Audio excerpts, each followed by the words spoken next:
আসসালামু আলাইকুম রহমতুল্লাহি ওবরকাতুহু।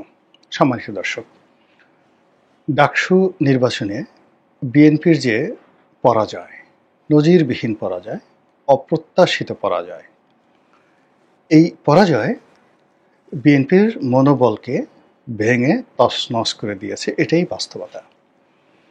যদি এর বাইরে আমরা কোনো কথা বলি, সেটা বিএনপিকে তেল মারার জন্য বলি বা নিজেদেরকে চাঙ্গা করার জন্য বলি বা ভবিষ্যতে কোনো স্বার্থসিদ্ধির জন্য বিএনপির কেন্দ্রীয় কমান্ডকে যদি বলি যে এটা কোনো বিষয় নয়, তাহলে মূলত বিএনপির সর্বনাশ হবে। যখন কোনো একটা সমস্যা হয়, কোনো একটা দুর্ঘটনা ঘটে বা কোনো পরাজয় হয়, এমনকি কোনো বিজয়, প্রতিটি বিজয়ের মধ্যে পরাজয়ের বীজ লুকায়িত থাকে, আর প্রতিটি পরাজয়ের মধ্যে বিজয়ের বীজ লুকায়িত থাকে। যারা পর্যালোচনা করতে পারে এবং সঠিক সমস্যাটা তারা বুঝতে পারে, তাদের জন্য যারা বিজয়ী হবে, বিজয়টা দীর্ঘমেয়াদী হয়, আর যারা পরাজিত হয় সেই পরাজয় কাটিয়ে ওঠা খুব তাড়াতাড়ি তাদের পক্ষে সম্ভব হয়। বোঝার চেষ্টা করুন, বিএনপি হঠাৎ করে এখানে পরাজিত হলো কেন? বলা হচ্ছে যে জামাত আওয়ামী লীগের ভোট পেয়েছে। এটা খুব স্বাভাবিক ব্যাপার। ঢাকা বিশ্ববিদ্যালয়ে যদি 40,000 ছেলে মেয়ে থাকে, ধরুন 10,000 জামাতের আছে, এতে কোনো অংশে কম নেই, 10,000 জামাতের আছে। তাহলে বাকি যদি 30,000 হয়, তো সেই 30,000-এর মধ্যে 15,000 যদি ছাত্রদলের থাকে, 15,000 ছাত্রলীগের আছে, 19-20। তাহলে এই যে 15,000 ছাত্রলীগের ছেলেমেয়েরা আছে, তারা তাদের যে ভোট প্রয়োগ করেছে বা করবে পার্সেন্টেজ অনুযায়ী, শিবিরের 10,000 ভোটের মধ্যে ধরুন 10,000-ই কাউন্ট হলো। ছাত্রদলের 15,000-এর মধ্যে ধরুন 10,000 কাউন্ট হলো এবং ডিভাইডেড হয়ে গেল। আর ছাত্রলীগের যেহেতু অনেকে ভয়ে আছে, তো সেখানে তাদের মধ্যে যারা ছাত্রলীগ করে 15,000-এর মধ্যে 7,000 ভোট কাউন্ট হলো। এখন এই 7,000 ভোট তারা কাদেরকে দেবে? ঢাকা বিশ্ববিদ্যালয় সঙ্গতের কারণেই জামাতকে দেবে। কেন জামাতকে দেবে? জামাত তাদেরকে অ্যাপ্রোচ করেছে। 2 নম্বর হলো, জামাতের সঙ্গে তাদের অতীতে একটা সম্পর্ক ছিল, এখনো আছে তলে তলে। তৃতীয়ত, সারা বাংলাদেশে মূলত আওয়ামী লীগের সঙ্গে বিএনপির দ্বন্দ্ব এবং সংঘাত প্রকট। এ যাবৎকালে যত মামলা হয়েছে, যত মব হয়েছে আওয়ামী লীগের বিরুদ্ধে, কোর্ট কাছারিতে যেখানে যেখানে যত সংঘাত, প্রায় সব কিছুই বিএনপির সঙ্গে হয়েছে। এটা সত্য যে জামাতের হাতে, এনসিপির হাতে শেখ হাসিনার পতন হয়েছে, ডক্টর মোহাম্মদ ইউনূসের হাতে পতন হয়েছে শেখ হাসিনার, কিন্তু সেই পতন পর্যন্তই। কিন্তু পতনের পরে যে মামলা, মোকদ্দমা, হামলা, জুলুম, অত্যাচার, মারপিট, টেকনাফ থেকে তেঁতুলিয়া পর্যন্ত যা কিছু দেখেন, 100টির মধ্যে 99টি ঘটনা ঘটেছে বিটুইন আওয়ামী লীগ এবং বিএনপি, ছাত্রদল ভার্সেস ছাত্রলীগ। ফলে কি হলো? ছাত্রদলের সঙ্গে ছাত্রলীগের যে সম্পর্কটা, সেই সম্পর্কটা হবে না, এবং এখানে এই সম্পর্কটা জামাতের সঙ্গেই হবে বা শিবিরের সঙ্গে হবে। এটা একটা সরল বিষয়। তো সেই ক্ষেত্রে যদি নির্বাচনে জয়লাভ করতে হয় বা আগামীতে যে নির্বাচনগুলো হবে সেই নির্বাচনে যদি বিএনপিকে জয়লাভ করতে হয়, তাহলে এই যে আওয়ামী লীগের যে ভোট, 35% ভোট, বা ঢাকা বিশ্ববিদ্যালয়ের 15,000 যে আওয়ামী লীগের বা ছাত্রলীগের ভোট ছিল, এটাকে মিনিমাইজ করা, এটাকে পুরো ভোটের কেন্দ্র থেকে আলাদা করে রাখা, পুরো পলিসি যদি আপনি না করেন, তাহলে কি হবে? তাহলে আলটিমেটলি এটা আপনাদের বিরুদ্ধে চলে যাবে। ছোট্ট একটা উদাহরণ দেই। যেমন পুরো মধ্যপ্রাচ্যে সাদ্দাম হোসেনের বাহিনী ছিল রিপাবলিকান গার্ড। এখন বলা হয় যে সারা পৃথিবীতে 80-র দশকে যে কয়টি বাহিনী সবচেয়ে যুদ্ধংদেহী ছিল এবং ইফেক্টিভলি যুদ্ধের ময়দানে কার্যকর ছিল, তার মধ্যে সাদ্দামের রিপাবলিকান গার্ড ছিল অন্যতম প্রধান ব্যক্তি। যখন সেখানে সাদ্দামের বিচার হচ্ছিল, মার্কিন বাহিনী সেখানে ছিল, তারপর মার্কিন মদতপুষ্ট সরকার ইরাকের শাসন ক্ষমতায় ছিল, তখন দুটো রাজনৈতিক সমস্যা দেখা দিল। প্রথম সমস্যা হলো যে সাদ্দাম হোসেন সেখানে সুন্নি মতবাদের সরকার চালাচ্ছিল, যারা ইরাকের সংখ্যা লঘু 30%, আর বাকি 60% হলো শিয়া, আর 10% হলো অন্যান্য সম্প্রদায়, কুর্দি থেকে শুরু করে অন্যান্য সম্প্রদায় রয়েছে। তো সেখানে রাতারাতি ইরান সমর্থিত যে শিয়া গোষ্ঠী তারা শক্তিশালী হয়ে পড়ল।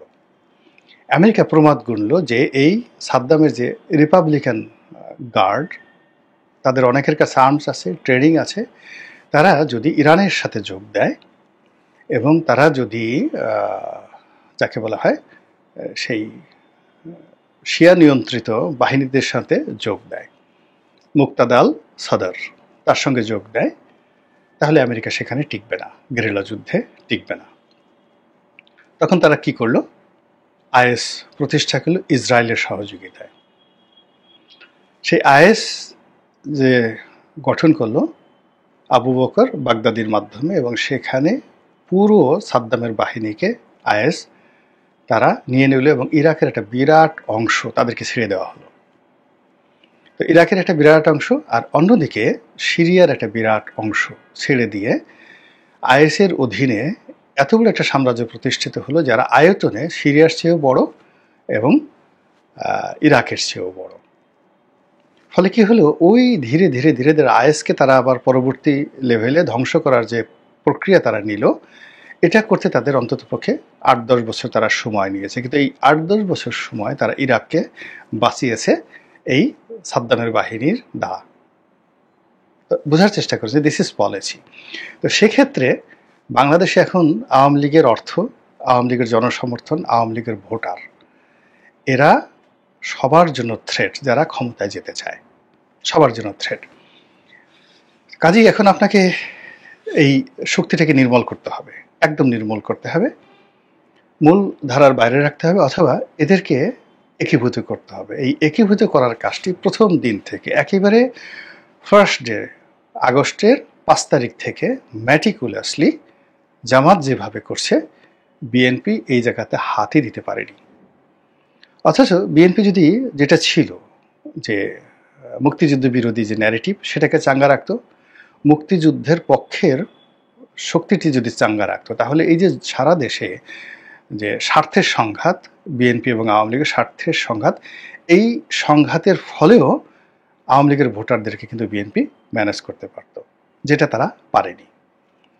ফলে কি হলো, যখন মুক্তিযুদ্ধের ইতিহাস, পুরো জিনিসগুলো মানে যাকে বলা হয় এগুলো নিয়ে যখন মব হয়েছে, তো সেই মবের জন্য এনসিপি দায়ী হয়েছে, তারপরে জামাত দায়ী হয়েছে, কিন্তু কার্যত ইন জেনারেল যে ক্ষতিটা হয়েছে, ম্যাসিভ যে ক্ষতি হয়েছে আওয়ামী লীগের, সেটা কিন্তু বিএনপি দ্বারা হয়েছে।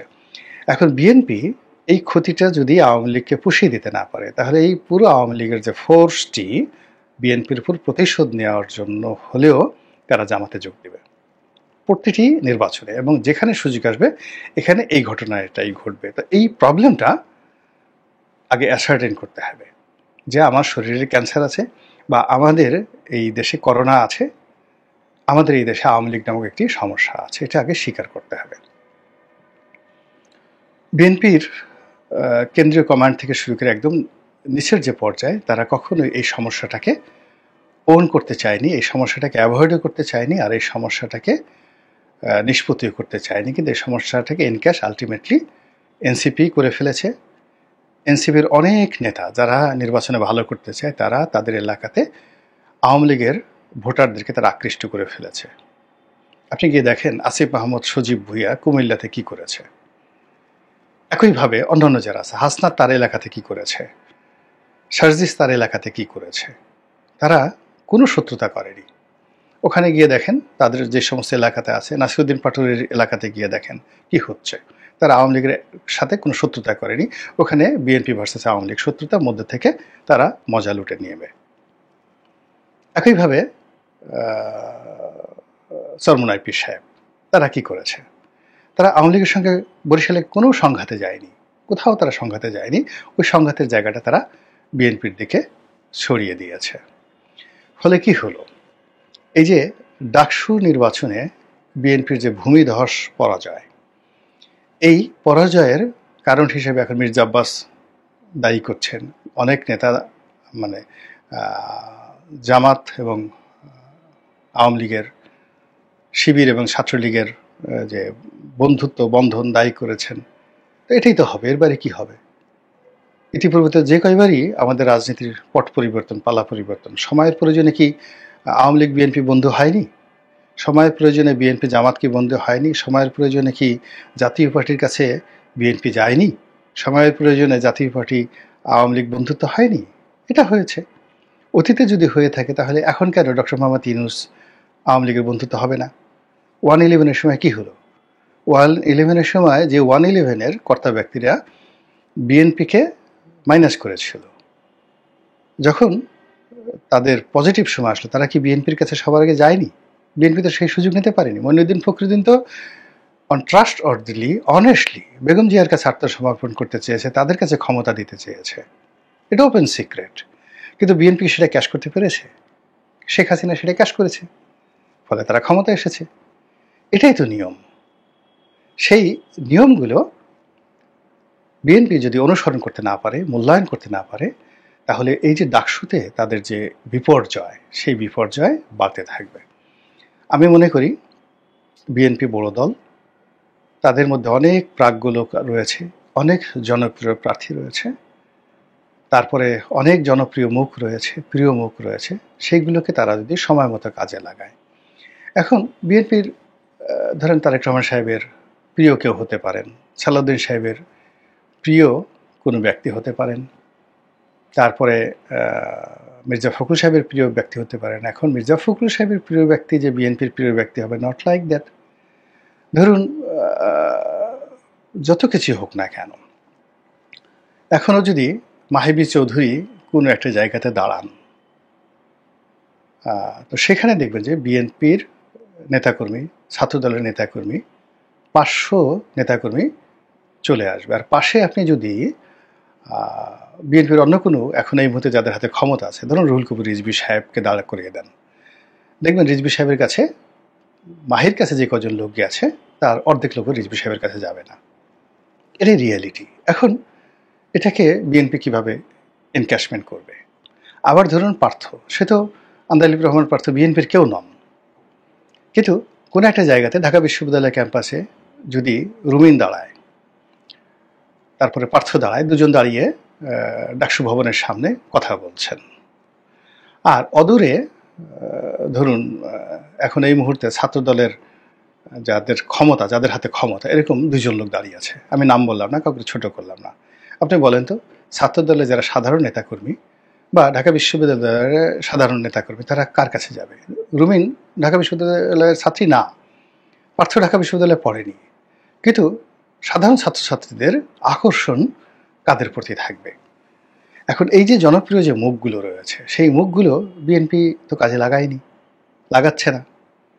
বিএনপির মধ্যে রয়েছে, কিন্তু তারা তাদের যে গতানুগতিক রাজনীতি, সেই রাজনীতির মধ্যে তারা ঘুরপাক খাচ্ছে। যেখানে মিজানুর রহমান আজাহারি, তারপরে অন্যান্য যারা ওয়াজের ময়দানে খুব জনপ্রিয়, সেই তাদেরকে জামাত এনক্যাশ করছে, অনেককে প্রার্থী বানাচ্ছে, কোটি কোটি টাকা খরচ করছে আহমদুল্লাহর পেছনে, কোটি কোটি টাকা খরচ করছে মিজানুর রহমান আজাহারির বিরুদ্ধে। তারপরে ওই যে কুষ্টিয়ার এক ভদ্রলোক ওয়াজ করেন, তার পিছনে তাকে প্রার্থী, কুষ্টিয়াতে প্রার্থী ঘোষণা করে দেওয়া হয়েছে।